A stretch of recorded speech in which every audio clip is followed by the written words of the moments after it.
Hey, what's going on today, guys? I am Dakota, also known as Primal Sabbath, everywhere on the internets, and this is issue number 4 of Information Creep.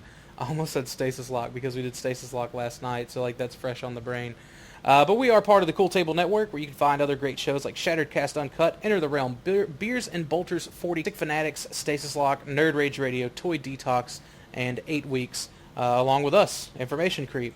So if you don't have that in your podcast subscriptions, go ahead and add some of those. Really good shows, a lot of fun, all under the Realm of Collectors banner. And I do believe the Realm of Collectors Hangout has also a they do the Hangouts on Tuesdays. I think that goes up in audio form. I'm not 100% sure, but you're watching us if you're watching the video form on the Realm of Collectors YouTube channel, so you can check out some of that stuff too. You can check out Figa Bangin' as well. That's another one. So. I'm only joined today by Walter. Greg was feeling under the weather. Spiros couldn't join us, unfortunately. So we're just going to 2-man it. We're going to knock this out. Should have a somewhat quick show for you guys, which I think we're all kind of fine with in our busy day-to-day lives. So Walter, where can people find you at? You can find me, actually, I must change that name from Wall to the Big Wall. You can find me on Facebook. I'm in the Hardcore Collectors. Realm of Collectors. Yeah, I gotta remember my own Twitter account. So I hear you, man. But yeah, you can find me there on those, and more likely, if you see me post something, that means I work for Walmart. So that's where you can find me at. Good deal. Check your local Walmarts for a Walter. You can typically find Greg everywhere. Greg for Mercy, and he's bouncing around in the groups and stuff like that. We will not be doing the Pat Lee segment because that's kind of Greg's thing, keeping up with Pat Lee. So check for that next week, hopefully. And Spiros, you can find him kind of on the Twitters. He actually runs our Twitter, so if you are not following us on Twitter, you can do that at info_creep, if I'm remembering that right. That's the one thing I didn't pull up. Or if you guys have any questions, any topics you want us to hear us discuss, you can do that at informationcreep@gmail.com. It's all one word. So send us in your emails, your suggestions, topics, things of that sort. But since we did lose some audio last week, we want to go ahead and kind of recover on that. We're going to be taking a look at the last pieces of Chaos, and we're also going to, kind of dive into the Death of Optimus Prime. We got a couple of topics. It's going to be fun. So where we basically left off was Megatron had just got his new body, and he wasn't really sure of his surroundings. Not only did he get this new body, he got this new indestructible body based on a really, really cool design, the bomber Megatron that we all so much love. And then then we find out we get it in a toy, and then we find out it was a deluxe, and then you know how that goes. But so yeah, there's that his damn near indestructible body, and he beats the living crap out of Starscream. And he's rallying his troops. He finds his troops are broken and defeated, so they head back to Earth. And on Earth, he challenges Prime and the Autobots. And after the Autobots have been completely and utterly defeated, Megatron does a 360, man. He surrenders himself, which, as far as dynamic storytelling goes, that was really surprising to me. I don't know, Walter. Did you ever read the kind of last bit of the Chaos end? Yeah. Yeah, that was, and there was some other stuff kind of going on, on Earth at that time too. The relationships with the Transformers were a little shaky, With the humans. Right. Spike ended up killing Scrapper, which Prowl was not too thrilled about. Then Soundwave kind of had his own, agenda going on with the Megatron guns and all that other stuff, and Jazz had to end up killing a human, which, that put the Autobots in a bad light. So there was a lot of very, drama-filled things going on there. And I should really learn to silence this phone whenever I start recording, but that's fine. Yeah, I mean, during that period, there was, a lot of chaos because all this started happening after the Revenge of the Decepticons. That's when everything started going crazy. Yeah, man, totally out of left field. Yeah, and therefore you have to tie in the Heart of Darkness. Right. That's tied into it. Heart of Darkness all leads into chaos. So it was like, dude, there was a lot of crazy stuff that was going on during that period. Yeah, it really was. That was, I think that's, we had that kind of soft reboot with All Hail Megatron, but you really saw like the story progression pick up, and it kept speed with all of that, and after Megatron like turns himself in, that's whenever they find out, hey, Galvatron he's amassing this giant army of, Cybertronians, and he's going to, unlock Vector Sigma, and he's basically playing into the Devoid's hand, and he doesn't realize it. He doesn't quite realize it. And so anyways, the Autobots, they're like, all right, load Megatron up. We're going to Cybertron. At this point in time, Hot Rod had already made it back to Earth with the Matrix. And that's something I wanted to talk about. I don't know if we really covered it last week or not. But whenever Hot Rod, stole the Matrix back, and then he made it to Earth, and it's a very, very dynamic read. He's there, and everyone's chanting his name, Rodimus, Rodimus. He's got the Matrix draped around his neck. Wait a minute, did they chant his name? See, they chanted his name, Rodimus? I don't know. Well, I didn't know that. I know at some point he had his name chanted. I know they chanted his name for sure whenever he was trying to bring everyone together and leave Earth after Optimus Prime turned himself into the humans. But oh yeah, that's most definitely.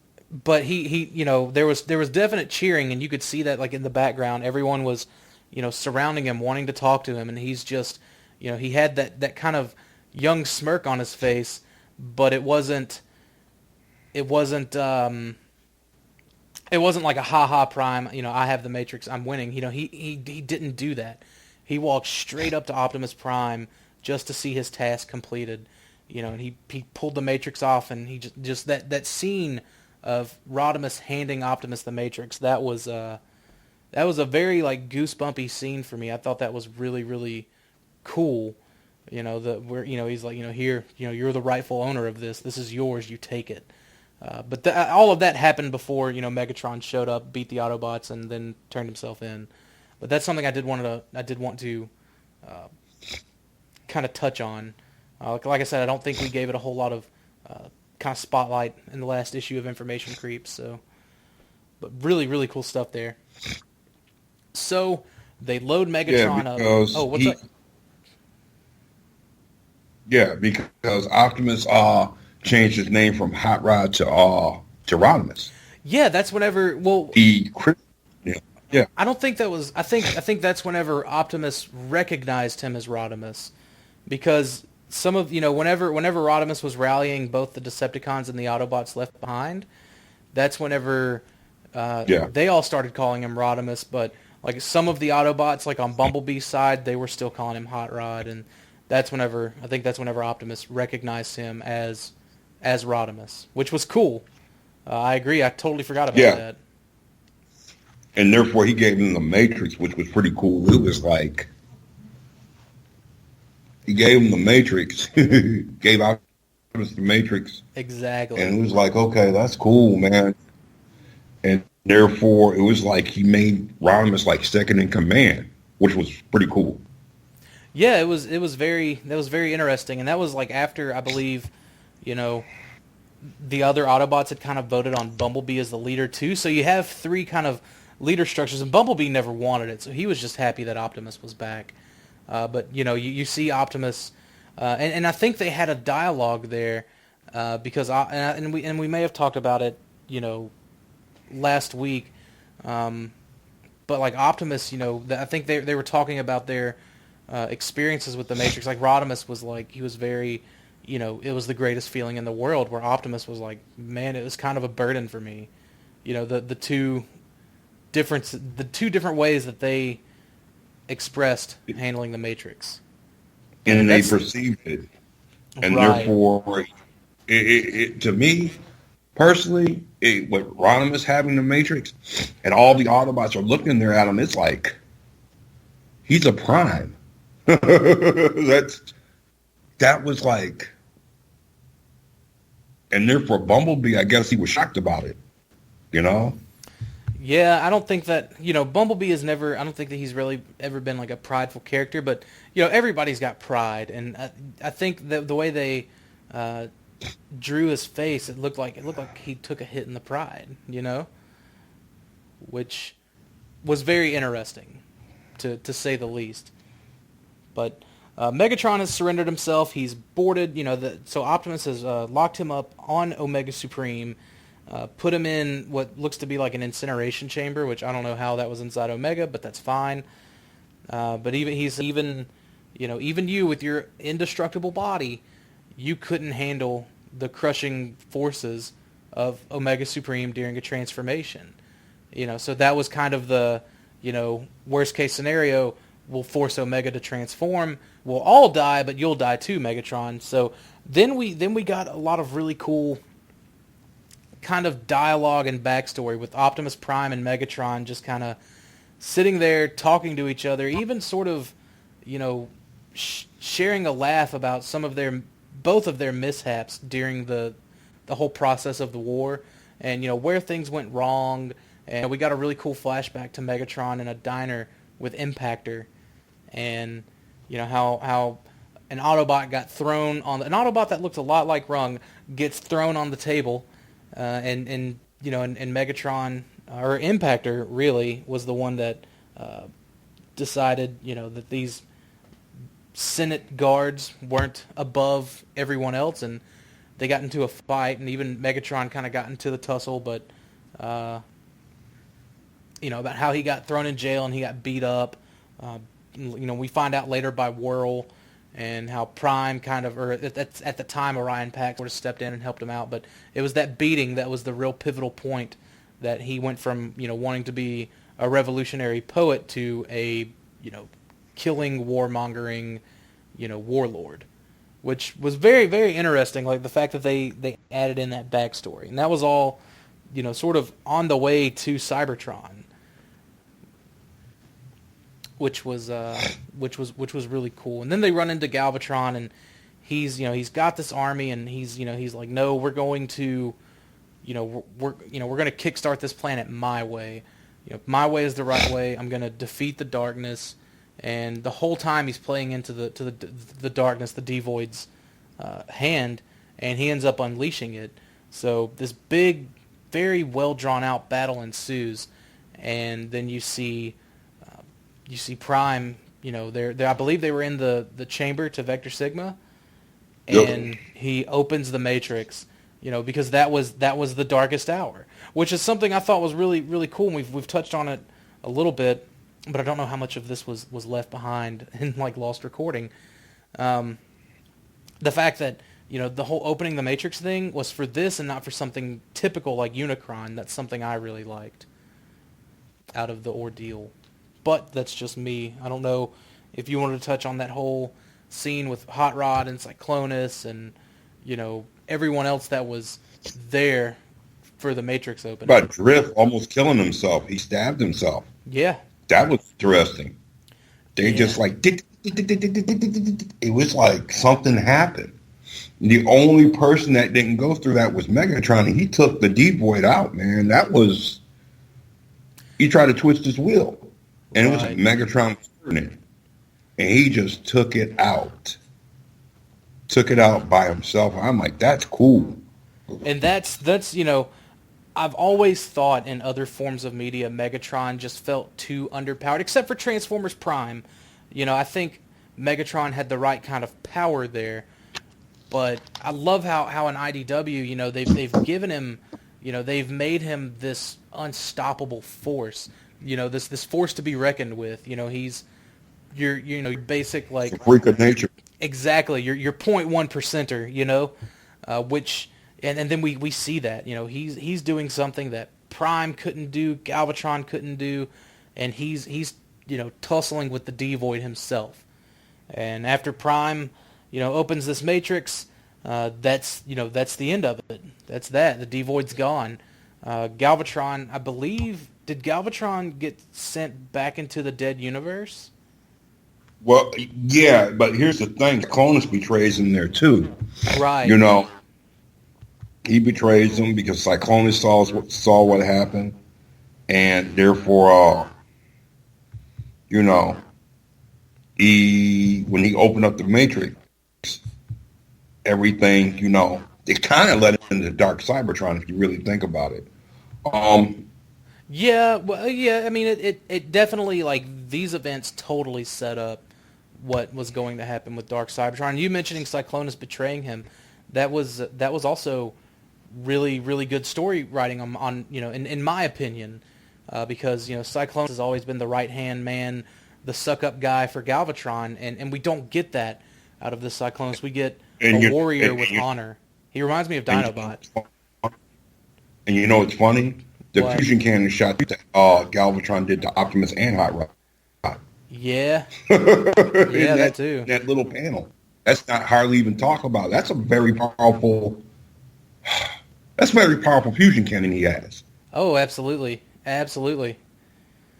and it didn't take both of them out, What I think and is therefore, because they shared the brunt of that, you know. yeah, and therefore, when time opens up the Matrix, and I turned to like the light. You know what that? It looked at like white snow, but it also kind of looked like it was like nuclear. I'm like, you got to be kidding me. That last panel page, it was like Cybertron was just full of snow. Yeah, and just the artwork in this particular, at the end of this particular story was great. Um, Uh, I mean, to me, it's the artwork. They did the painting on it. Let's give them credit. The painting on it was excellent. hmm. The guy that did the artwork was trying to get close to Alex Ross. Yeah, and I do see that absolutely. He was trying to get there to Alex Ross. If you really think about the ETF fans out there, notice how this guy did the art and look at Alex Ross's art. It's up there, but not yet. Right. At least not at the time for sure. No. But I believe that after all of that happened, I want to say, as far as like chronological stuff goes, there was that little Ironhide. There were like two little Ironhide issues or miniseries, I believe. But like at the last Ironhide issue shows Ironhide in the future on Gorlum Prime, which was kind of shocking with a totally new generation of Transformers. And he was standing there with Alpha Trion telling stories about his war and things of that sort. I think that was before they knew that they were going to really keep going. I like how That was they. after Chaos. Yeah, That was yeah. like that was like after. So I think it was something actually happened. the last book, because that happened, I want to say, in the next to last book. And then you see Ironhide. He's a lot older. He looks like he's a lot more frail. And he's talking to all these like younger looking Transformers and Alpha Trions there. But they later play that into like that being a vision, which I think is really cool. And we'll kind of talk about that whenever we discuss the RID books and get into that whole ordeal and how that kind of affected Ironhide. But it was essentially a vision. But I think at the time of publication, like that was to be like the end. But I did want to kind of throw that out there as something to kind of keep in mind, as we go through and we do Robots in Disguise and More Than Meets the Eye after the split and before Dark Cybertron. But that kind of leads us into the Death of Optimus Prime, which was really good. I saw the title and I was like, "What's this all about?" This came out in what was like the tail end of 2011 or like the beginning of 2012. And we see Prime. He doesn't he's kind of scatterbrained. He doesn't quite know where he is, but he assumes it's Cybertron. But he's like, am I in the pit? Am I in the after spark? Basically, did I go to heaven? Did I go to hell? Am I still alive? What's happening? And then he finds out that he's alive. And after he'd opened the Matrix, there was a message that got sent out. Because Megatron was lost. So a message was sent out. Assume dead. Let's Right. down that. Let's assume dead because of he took out that thing and it's like man, Right. And I thought that it I took thought a it was lot. Of, didn't that thing didn't it take the form of like Nova Prime too? The Devoid? Yeah, I could have sworn. I could have sworn You it know, took the form of Nova Prime, or at least like Nova Prime with his Nemesis colors. And I could be remembering things wrong too. That's totally possible.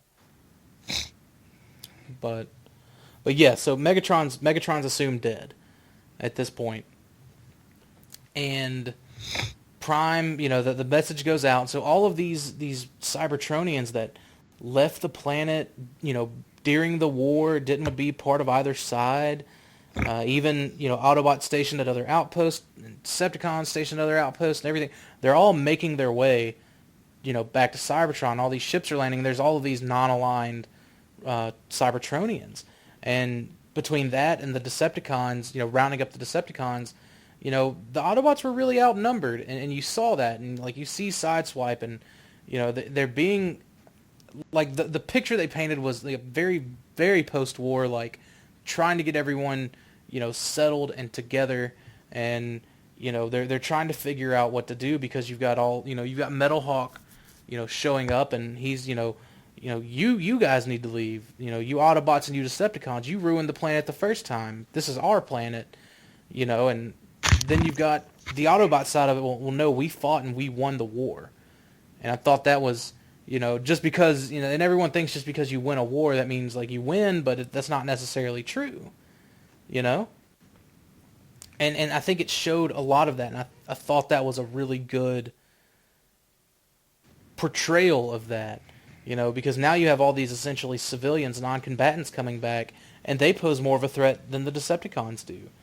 And you see a lot of that kind of infighting. Prowl's just like, look, man, I've got all these different options laid out in front of you, but I think you should do this. So you've got Prowl coming at Optimus. You've got Bumblebee coming at Optimus. You've got Hot Rod, and they're all playing their different agendas. You've got Bumblebee saying, no, we need to stay. We need to govern. You need to govern. You need to lead. And you've got Hot Rod saying, man, these people hate us. Let's go. Let's cut. Let's get out of here. It's screw these guys, basically. Then you've got Prowl, wanting to get all military police and martial law everyone. And so you see all these dynamics, and Prime has just witnessed a very devastating blow. He's opened the Matrix. It's empty. He emptied the Matrix, which no one else before him had done. So he's dealing with not only the mental stress of that, but also the physical repercussions of that, because it didn't look like that was a very easy thing to do. As you three kind of big explained. egos. Right. Right. That is three big egos. Yeah, it is. It's three big egos. Yeah. All coming at him, and he's shell shocked. He's in shock. And so finally, like all he's trying to go out, and Prime has always been. They've always presented Optimus Prime as being this great speech giver. So he goes out and he's about to give this big speech, and no one's listening to him. And finally, he says his piece, and then he turns around, and then we pan back to Bumblebee and Hot Rod, arguing with each other, like badly arguing, saying Prime would do this, Prime would do that, and at that point, Prime takes the Matrix and he splits it in half. He gives Bumblebee one half, he gives Hot Rod the other half, and he walks away and he's like, I'm done. And you can see that. Don't call me Optimus Prime anymore. Call me Orion Pax. I am done. I'm done with the war. The war took a toll on him. It took a lot out of him. Right. Well, I mean, hell, what was it? 4 million years of fighting. On 4 top million, of what's up? 4 million years of fighting for what? For nothing. Yeah. And it's like, you know what? I need me a break. I need me some space. That's what he's saying. I need me some peace. I need a peace of mind. Yeah, absolutely. I mean, he takes a shuttle and he just goes off. He's, I think he took Wheelie and Garnak with him. Which, Did he really? We see later on in RID that he's there hanging out with Wheelie and Garnak and I believe Hardhead, because Hardhead was kind of there for that. So but I don't think we directly saw him go with Wheelie and Garnak, but he is, later on in the series after the split, seen with them. Spoiler alert. But yeah, he just walks away, and Bumblebee and Hot Rod kind of realize like what they've done. Like they pushed him to that limit. They pushed him past that limit, and they were both trying to apologize, and he wasn't having it. And that goes back to whenever he and Hot Rod were talking about their experiences with the Matrix, how Hot Rod loved it, but Prime loathed it. It seems, Hot Rod, he got it in a very heroic manner. He swooped in and he single-handedly took it from the Decepticons, and was able to safely travel back to Earth. And it was a very big positive story, And then we see later on in Autocracy, which we'll probably cover. We'll probably cover the Autocracy trilogy of series, since they were produced after Death of Optimus Prime. But we see how Optimus gets it. Optimus got the Matrix kind of by force, and it was a very just stressful sort of thing. Megatron had, attempted to take Iacon, and he had I believe he killed Zeta. Was it Zeta that was in the armor? Killed Zeta Prime. He killed Zeta Prime and oh man, what was the other one? Well, he backstabbed Prime. He backstabbed Prime over the whole ordeal too. Because Prime was like, Megatron, I agree with you. Zeta is 100% out of control. He can't be doing this. And this was actually whenever Hot Rod and Prime had met, but I don't want to get too far into that, because I think that is a good story to talk about as we, sort of reflect on some of the things that happen in Robots in Disguise and More Than Meets the Eye. But Prime, he got the Matrix in a very bad way. So seeing that parallel there, and seeing how finally he was able to wash his hands of it and be done with it, I thought was something worth note. Mm. But is there anything like you particularly wanted to touch on with Death of Optimus Prime? Because that's basically where it ends, and then we go into the two. We go into the. I was shocked. I was shocked because I thought they were going to kill him. That was my first.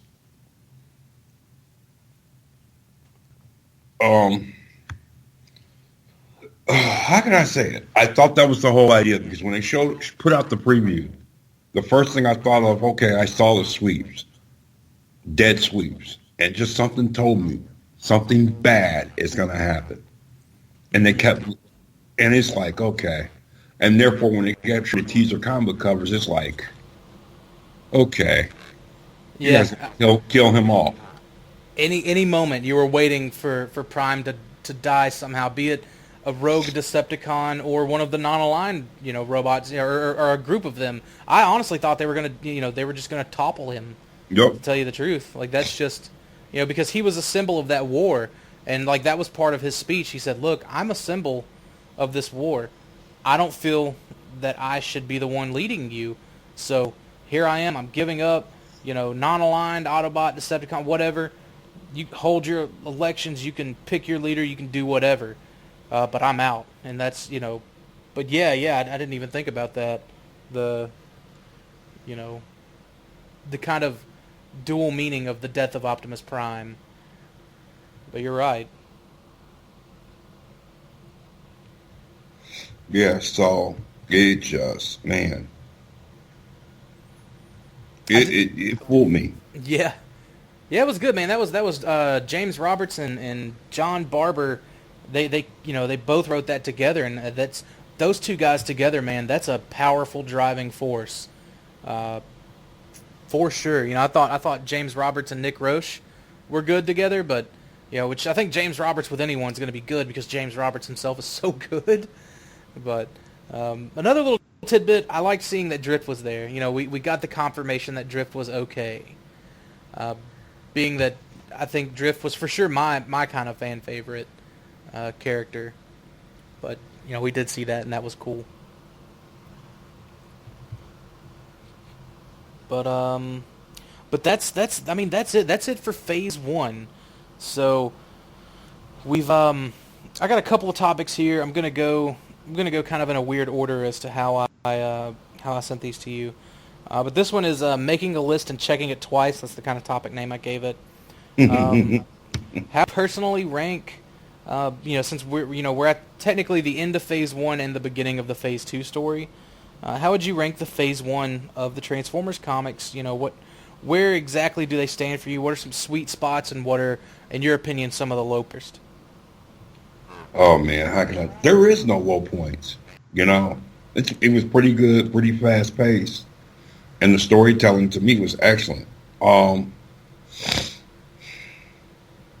the relationship between Optus and Megatron took a turn.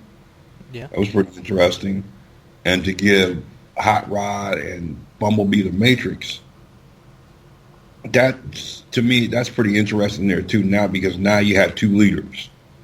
So, and last but not least, when a war takes a toll on you, it's time for you to go. Right. I agree, man. I mean, for the most part, I don't think I personally I think Phase 2 is where all the money's at.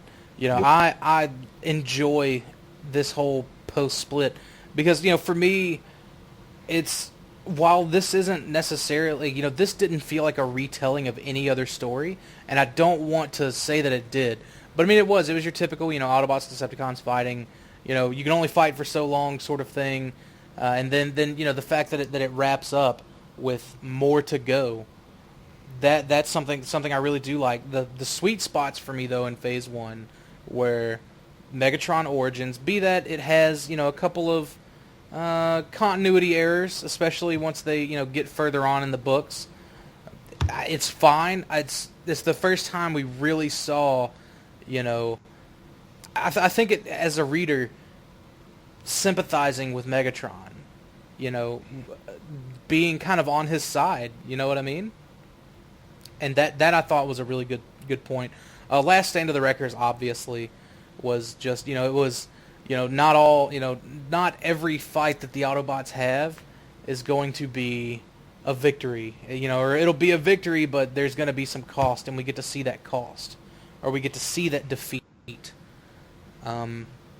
Low points, I do personally have a couple of low points, and a lot of it was, most of that first story arc, that whole Heart of Darkness stuff, was all told in spotlights, and I wish that could have been told similar to the Asian series, like Escalation, Devastation, and so on and so forth. I wish it could have been presented that way. Granted, I think the earlier spotlights provided, good spotlights, basically.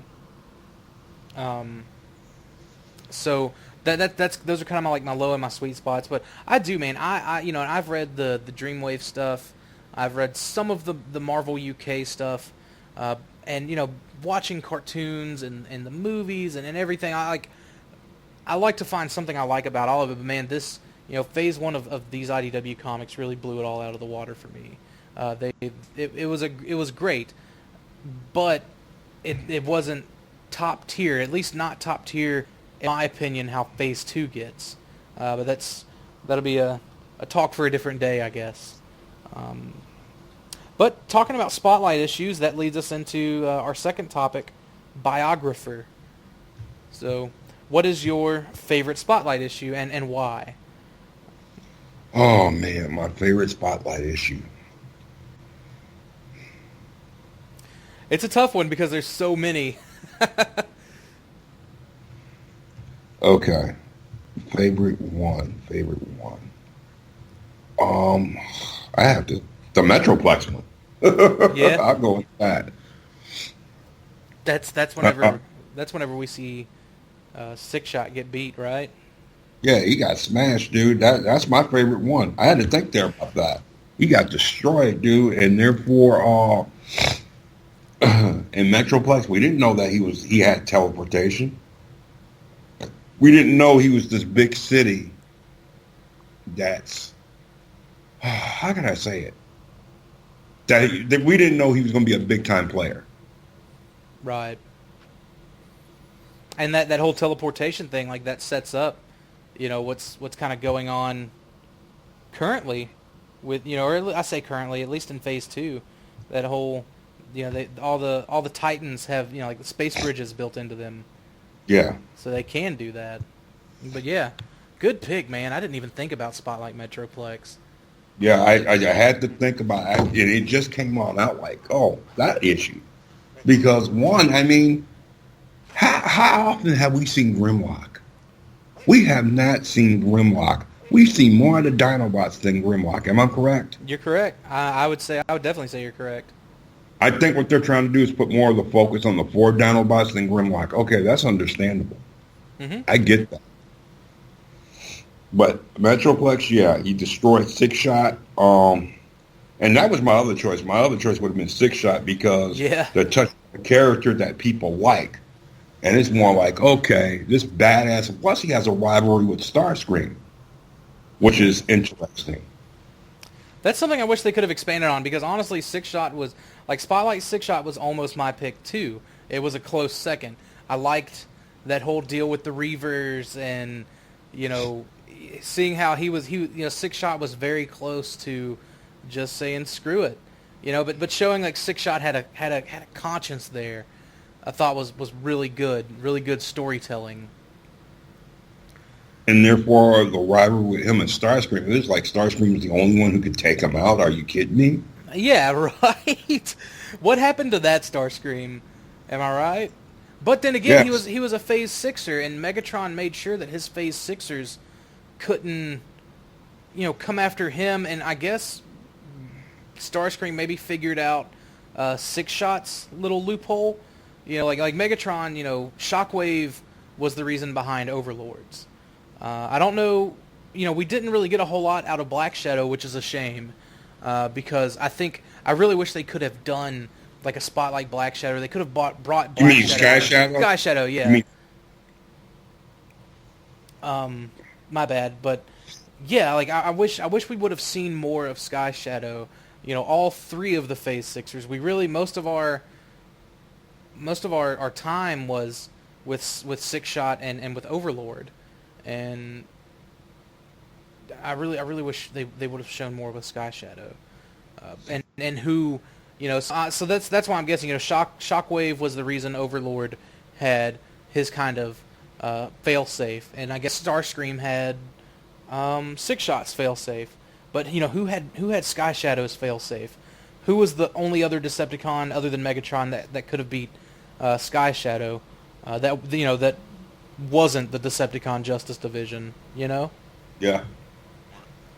That would have been interesting. But yeah, that's how come Starscream's only a badass in that instance, right? Right. I mean, he was a badass in all Hail Megatron, and I'm like, dude. Yeah, but I think he was you could tell he was totally an opportunist in All Hail Megatron as well. But he told the truth. He told the truth. Yeah, he did. You're right. He told the truth. You cannot you can't knock him there for that. He told the truth. Plus, he had Devastator on his side. How can you compete there with that? Oh yeah, I mean, and not just Devastator, but it was all planned. It was all planned that they were going to get caught and get taken into the belly of the beast.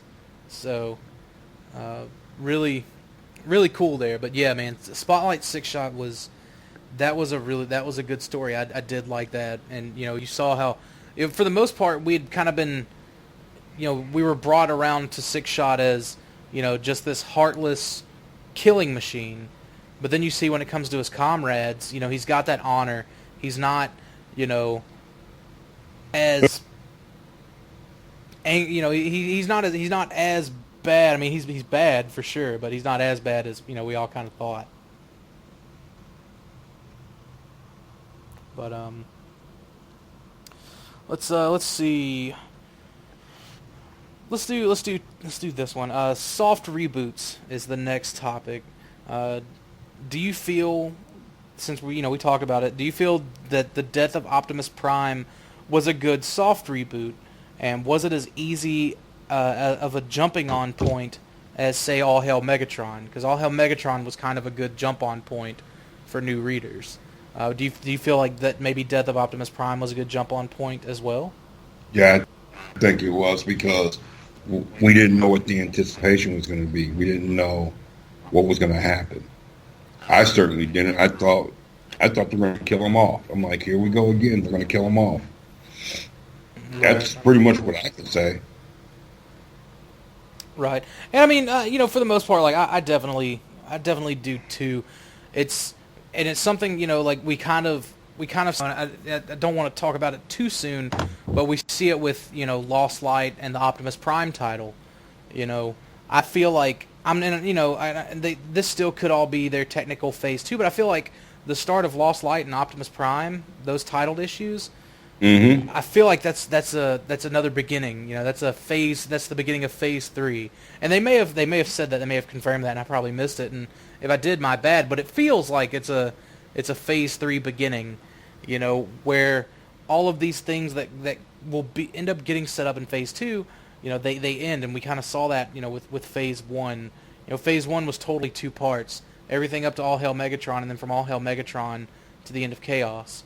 And then, Death of Optimus Prime is the start of Phase 2, moving on. And I feel like Lost Light and Optimus Prime are Phase 3.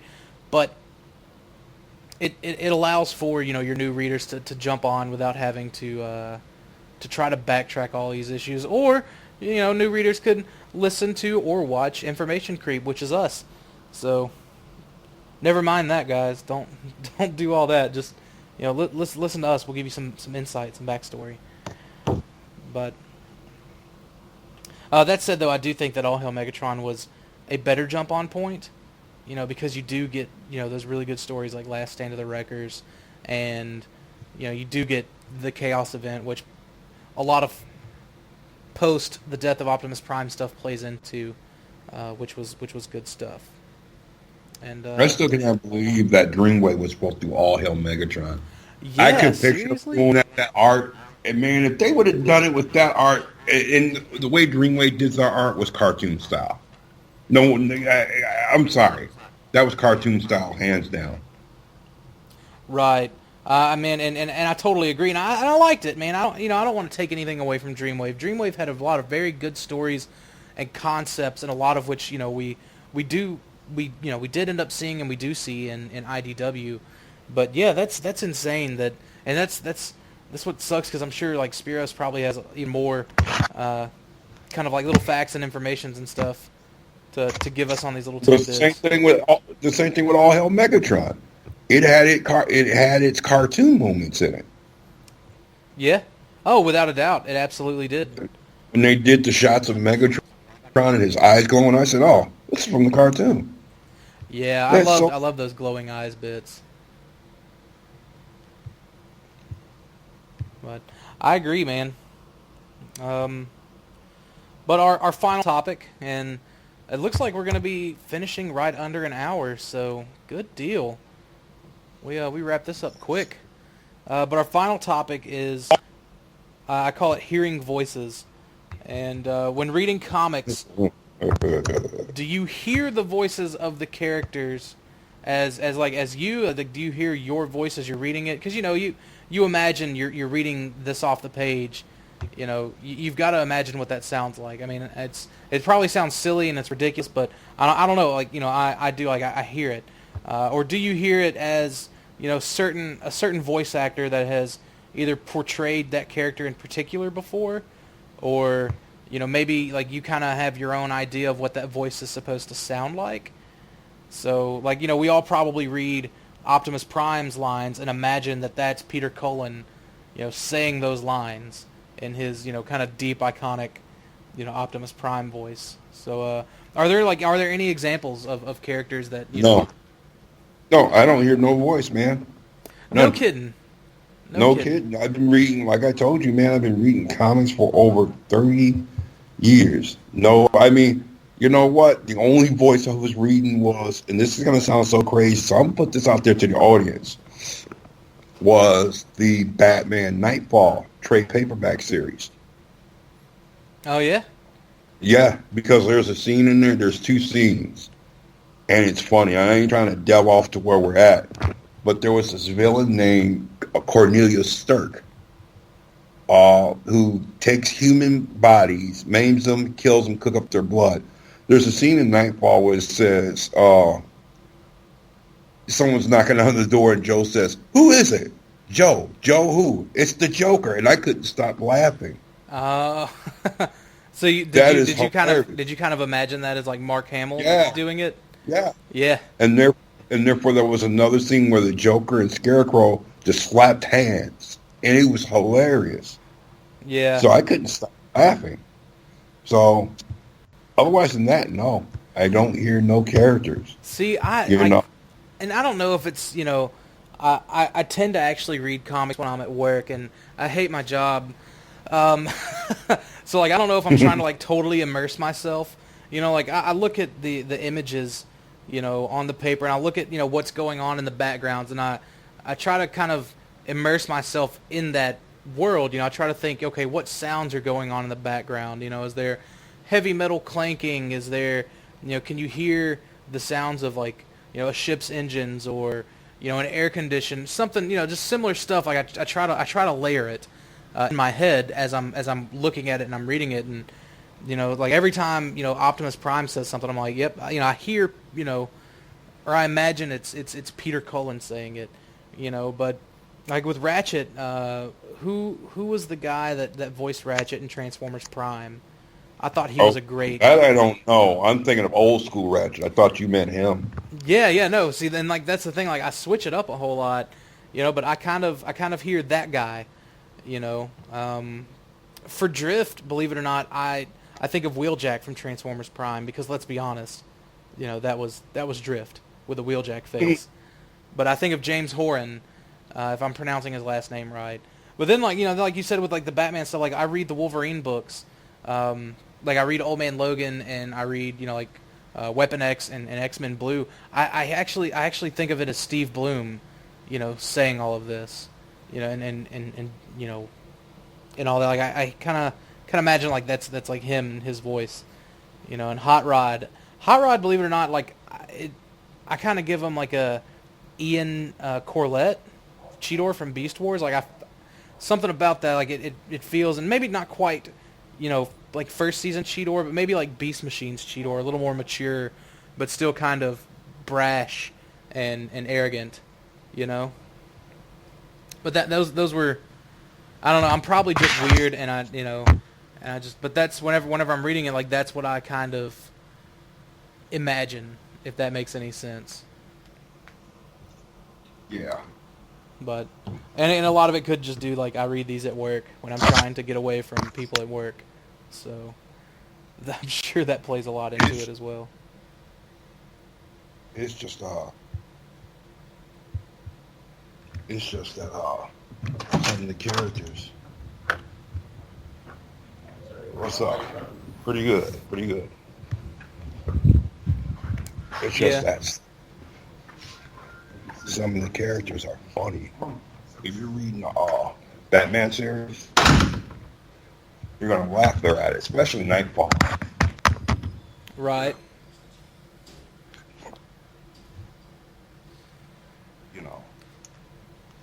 Yeah, and And, like, oh, go ahead. and when you see the Joker, you're gonna laugh.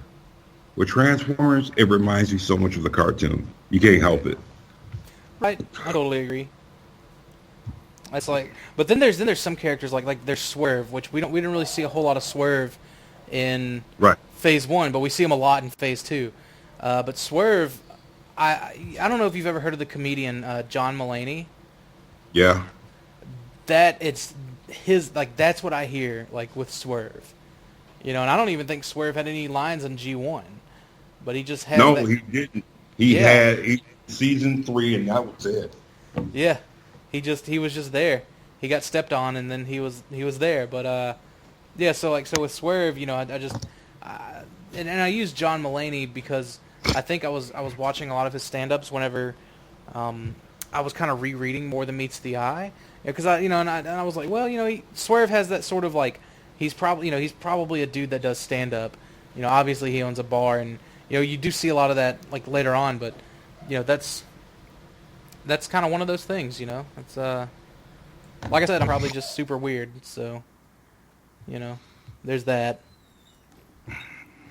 But You know, I want to talk about toys for a minute, if we okay, may. yeah, Um, how can I say it? We were talking about MP39 earlier. You know what I'm saying? And to our listeners that are out there, to everybody else out here in the fandom, let me tell you guys something. What do you think BTS is supposed to do? You guys whine, you cry about the price, yada yada yada, but yet some of you guys keep feeding this third party money, and keep saying, "Oh, third party's better than Takara." Let me ask some of the people out here something. Why are you into collecting Transformers when you keep saying third party's better, but yet you say you hate Hasbro and Takara? yeah. To me, I mean that's pretty good. hey, you got to touch a nerve sometime, you know. And I'm one of the few who will touch it. That's like, you know, I'll just say, hey, when you say you hate something and yet you're steady buying it, to me personally, you're being a hypocrite. Well, I mean, I think we all saw that with the whole Megatron ordeal. You know, everyone. No, I wouldn't say everyone. Like there were plenty of people that liked it, just like there's plenty of people that I think that like MP39. You know, obviously, like whenever you get into to certain retailers, especially stateside, it's going to be marked up to something ridiculous. But I think that's also like a placeholder price. That's just BBTS, you know, jumping in and trying to get those pre-orders locked in. Because typically, whenever they, you know, can get it for less, like you'll see that price drop, and you know they always guarantee you like the lowest, you know, lowest point of that, and you know yada yada yada. But I think, you know, like going back to Megatron to MP36, you know, you saw a lot of people, you know, throwing shade on it and talking about, you know, whatever third party Yes, version but they still bought it. that they not They only did still they still bought it. buy it, but the people that didn't buy it were now upset because they can't find it for less than $300. It's one of those things. Like I think it'll work itself out. Like I think it always works itself out, and like in this case, it totally worked itself out. I mean, it's just called being a hypocrite, man. You just can't be 1 minute this, 1 minute that, and therefore say, "Oh, I've always been a fan all my life." I call that a bunch of crap, man. I really I do. It's Yeah, crap. you know, I mean, people are gonna, you know, obviously people are gonna like what they like and dislike what they dislike, and that's all well and good. Um, but you know, like for me, like I don't know if it looks like my favorite characters, then I'm gonna buy it. I don't care if it's Hasbro, Takara, third party, you know. And I'm making a very like valid point with that with Mastermind Creations. You know, they're doing a lot of this comic book stuff. They're doing a lot of these comic book designs, and Actually, I'm going to touch upon something that Greg said, and which is that people have not been following up there on. If you really think about it, the comic designs, a lot of that's coming from the Dreamwave More Than Meets the Eye books, if you really think about it. oh yeah, like Make Toys Chaos Paladin, that was for sure the Dreamwave design. But you know, you look at Yeah. current Mastermind Creation stuff, like their Dicamus or Dicamus or whatever. You know, that's without a doubt that's Sins of the Wreckers, you know, and even All Hail Megatron inspired Roadbuster, without a doubt. That's IDW Roadbuster. Right. You look at The make. Oh, go ahead. I was gonna say Go ahead. you look at Mastermind Creations, Calidus there, Rodimus. That's totally more than meets the eye, Rodimus, and same with Tyrantron. That's totally more than meets the eye, Megatron. And then you know you have Make Toys with their trash talking cogwheel and their rear end, you know, tailgate gears and swerve, all totally, you know, more than meets the eye designs for sure. Most definitely. I mean, it's the same way like with Dreamwave. That Make Toys Megatron, that's based off that. Let's just call it like it is. It is. Yeah. Oh, you're talking about like their what is it? Their did they call it like cross dimension or something like that? Is that what it's Oh, called? their MP Megatron. The MP Megatron that came on out from Make Toys. Make Toys made a Masterpiece Megatron? Yeah, they Oh, did. I didn't know. You That's a didn't know that? no. I know they came out with like they're doing like they did the Striker Manus that Optimus Prime, and then they did a Megatron that kind of fit in with that aesthetic. And that all looked very Dreamwave-like to me, but I didn't think it was Masterpiece scale. Nah, okay. What's I about ready to say? Um, the Make Toys, what was it? It was we all know how it went. Apollyon, then it went to Mitron, and therefore went to Make Toys Megatron. Therefore, we got MP36 out of it. But it was like, what they did was they read some of the comic books from Dreamwave, for how Megatron was. You got to admit, Dreamwave, Megatron was pretty beefy, you know. Oh yeah. know. And they took that and ran with it. That's what they've been doing. The same thing like with Make Toys. They're doing Starscream right now. I just said, oh, Dreamwave. Oh yeah, that's right, man. I totally forgot about that. And it's cool seeing some of those Dreamwave designs, which, that's who did Hearts of Steel? Was Hearts of Steel IDW or was that Dreamwave? It was IDW. Okay, wow. I don't know why I thought it was Dreamwave.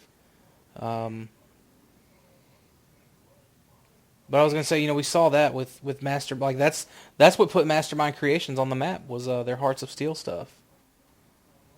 Which that was way back in the day, the early beginnings, the humble beginnings of third party, which was awesome. And the thing of it is, it's like we're gonna start seeing more Dreamwave and more IDW stuff. I think along the way. Now, that's what I'm thinking. Do you think like that's going to be a solely like third party market? Like we saw Hasbro really knock the ball out of the park with the Generations Thrill and 30 line, doing the comic book designs and stuff like that. But I mean, do you think like those days are kind of numbered and done, and like third party is going to be kind of that only option, or? Here's the thing. I want to speak about third party right quick. It's the fans that's pushing it, but also these fans are spoiled. What's going to happen, and this is the thing that they don't know. These fans and third party are actually killing off G1. That's a problem. If you look at the current listing for certain G1 figures, they're going way down on price. That's a major problem. Once third party stops, how can I say it? Everything has a fat. You know what I'm saying? Mm-hmm. It can die off. See, I think honestly, go ahead. I was going to say I don't think it's third party. I think it's the Masterpiece line. Because now you're getting, Masterpiece, I think, is what and again, like I didn't grow up with G1. I'm not, a G1 super oriented person, but I think that Masterpiece is kind of responsible for that. And that's what we see mostly out of third parties now, are that Masterpiece scale. But I think just the Masterpiece line as a whole is kind of killing the whole G1 thing, because why would you go for a complete vintage collection? I mean, and I'm not saying there's anything wrong with vintage Transformers. I think they look great, for what they are, like as collector's items. But would you do that? Would you spend that kind of money on vintage G1, or would you get this bigger, more articulate, more cartoon accurate, better designed Masterpiece? And I see Masterpiece like being the way to go. That my buddy Josh, he's gotten rid of all of his, he was strictly a vintage G1 collector, and he's gotten rid of all of his vintage stuff because of Masterpiece, not so much third party. And before that was the Classics line, but the Classics line didn't quite touch it, in my opinion. Not the way Masterpiece has, not by a long shot. Yeah. Well, and not just that way. I mean, we went from the Classics line to upgrade kits to this to now MPs, and that's becoming a problem. It's becoming a big-time problem. And now with these guys doing combiners and this and that, that's still becoming a problem. What's happening is like what I said, we're seeing some of the decline on G1, especially in figures. And how can I say it? There's going to be a point one day to where, just like Monday. Yeah, was it Monday? No, it was Tuesday. It was Tuesday because everybody else got that Sun. I'm trying to think, was it Monday or Tuesday when Sunstreaker was announced? What day was that? Let's see. Oh, it may have been Monday. May have been late Monday. Yeah, because they fooled everyone. They fooled them. They made, and you got to give the car credit. They made some of these guys look stupid. I'm sorry. Yeah. I don't want to offend anybody, but they did. They made them look stupid. There's is it Eddie? Is it Dust Mites? I believe it's Dust Mites saying, "Patient saves pockets." Yep. Yeah, and I think that turned out to be true this time. But that Yep. said, I don't think anyone who has, Sun Surge, because I think that was the more popular Sunstreaker. I don't think that they're out anything. I think they still have a good figure, with a lot of different options there between chrome and silver plastic for the wheels and the intakes, and you got the rubber tires, stuff that that the MP isn't going to come with. And they both look so similar. While I do think that the Takara one, to me personally, I like the Takara one better. It's got more. It looks like the same engineering, but it looks like with all the added bits of, making it look like a real Lamborghini versus the cartoon model. You get the mask from Hoist Goes to Hollywood. It looks like you get a couple of different faces too. That all looks very very solid, but. Again, like as a Beast Wars fan and a Beast Wars collector, like that hasn't really been something that I've had to worry about, as far as original G1 and things of that sort. But it is very interesting, and I hope that opens up the market for more of these comic book designs, because I I think, like those more. and I think what's going to happen is this there too. And see, here's the thing. I think MP40, and I don't know why. I think it's going to be Galvatron. I don't know why. I think it will. Well, they had talked about someone had kind of translated that little article, and granted they said it was difficult to translate, but they talked about weaving the Beast Wars releases between the G1 releases. So it looked like it was going to be in every other release. So I think 40 is going to be Dinobot. 41 will probably be Galvatron. It would make sense for it to be Galvatron, but personally, I think if they're gonna start I think they should finish season 1 and 2, and then start season 3. We do have Magnus and Hot Rod, but I think that's just because of their popularity. But Right. you know, Jazz that they have not done, which I'm shocked about. well, I think it's gonna be a licensing issue because it's a deformed Porsche, and Porsche will probably want it to look more like their 911 and not as deformed looking, if that makes any sense. So And therefore, what was I about ready to say? You got to do mini bots there too, and I think Cliff Jumper is one of them. yeah, and again, he's another deformed Porsche, and so possibly there again with any potential licensing issues, and but then you've got like Warpath, I think will be easy, and Sea Spray, and Outback, Ron, Gears, yeah, Power Glide. Power Glide. That was another one I was trying to think of.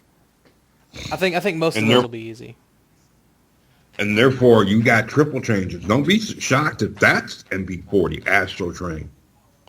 Yeah, it would be. I mean, he was there from the get go, basically. So Or Reflector. I mean, how much more can we forget? Reflector. Blitzwing. There's not really, Yeah. yeah. I mean, most of the Decepticons were Seekers, it seems, in '84 and '85. So, they kind of they're out. And then you got your big four: Shockwave, Megatron, Starscream, Soundwave. But it's very very cool to see how that's going to kind of pan out. But that said, man, I think we're at the hour mark, so it was cool kind of filling the end of that with toys. But that being said, we'll go ahead and do our kind of shout-outs and our outro. So again, if you want to reach us, you can do so at informationcreep@gmail.com, all one word, or you can hit us up on Twitter at @info_creep. Also, check out all the other Cool Table Network podcasts, such as Shattered Cast Uncut, Enter the Realm, Beers and Bolters 40K, Plastic Fanatics, Stasis Lock, Nerd Rage Radio, Toy Detox, 8 Weeks, Figa Bangin', and then there's us, Information Creep. Check us out. We were, they gave us a shout out in this week's issue of Lost Light, or this past month's issue of Lost Light, I guess I should say. Really, really cool of IDW to do that. Again, we thank them for their partnership. And yeah, so you can catch me everywhere at Primal Sabbath.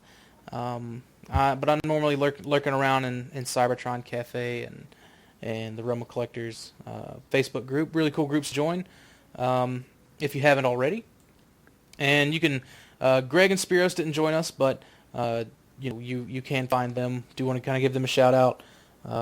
They're kind of going through both like individually like little rough patches. It was total Murphy's Law today. And Walter, where can people find you, man? You can find me on Facebook and Realm of Collectors, Hardcore Collectors. I got to know my Twitter account, so you can find me there in those. And yeah, Walmart, because that's where I work there at. And to you guys out there, if you need something, just hit me on up. I'll look in our back warehouse. Cool, man. Good deal. Always good to have an in, especially at the big retails. So until then, guys, we thank you for listening. We thank you for watching, and we'll see you guys next week on Information Creep. See you later. 10-4.